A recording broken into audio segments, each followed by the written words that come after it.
The one thing natural disaster survivors wish they'd done differently to prepare. If you're in the path of a hurricane or another natural disaster, what's the one thing you should always do? We asked survivors. Here's what they said. Know what flood insurance covers. Don't assume that your flood insurance covers everything, says Paul Sprayla, of the insurance group Jill Agency, in Long Beach, New York. In 2012, Sprayla himself was affected by Hurricane Sandy.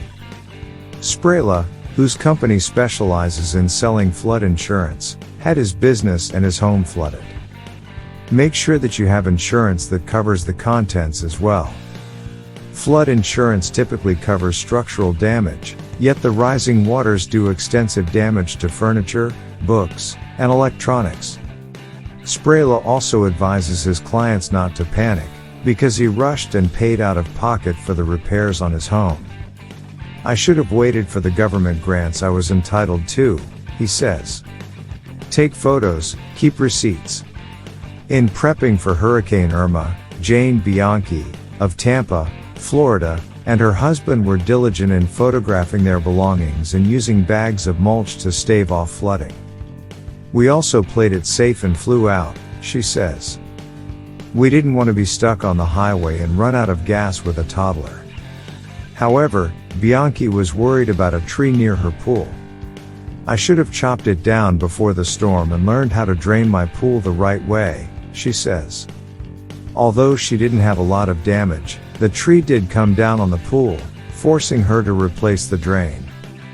Evacuate sooner. When Harvey hit Texas in 2017, some areas flooded due to the heavy and relentless rain. In Cedar Bayou, Texas, alone, the storm dumped 52 inches. Yet some of the flooding could have been prevented. Our subdivision only flooded because a bunch of pallets were not secured at the substation across from my house, says James Matthew of Galveston, Texas. The pallets blocked the drainage system and triggered extensive flooding. I would go out there next time and check the drains myself to make sure everything is clear and okay, says Matthew. Prepare for the worst. I am such a Florida baby that I didn't take the warnings for Matthew seriously at all, says Angela Ward of St. Augustine, Florida, who was hit by Hurricane Matthew in 2016 and Irma in 2017. While others were buying survival supplies for Matthew, I was buying a new vacuum, says Ward. But she changed her ways for Irma and was more diligent preparing once she heard that storm was heading her way. Even so, she didn't feel as if she had prepared enough. I plan on getting a generator next time, she says. And keeping plenty of gas and cash on hand. Trouble can come from anywhere. Depending on where you live, you may have to evacuate or have the option of riding out the storm. No one told Katie Menard of Houston, Texas, to evacuate, but she wishes she had, and plans to the next time a hurricane threatens.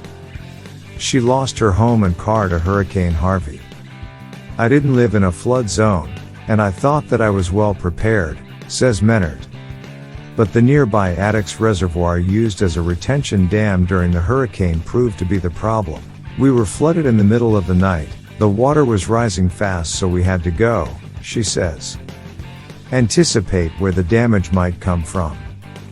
In order to get refunds from your flood and content insurance carrier, you're best off having pictures and receipts. I plan on cataloging everything going forward, says Thomas Casino of Lindenhurst, New York. He lost his house in 2012's Hurricane Sandy.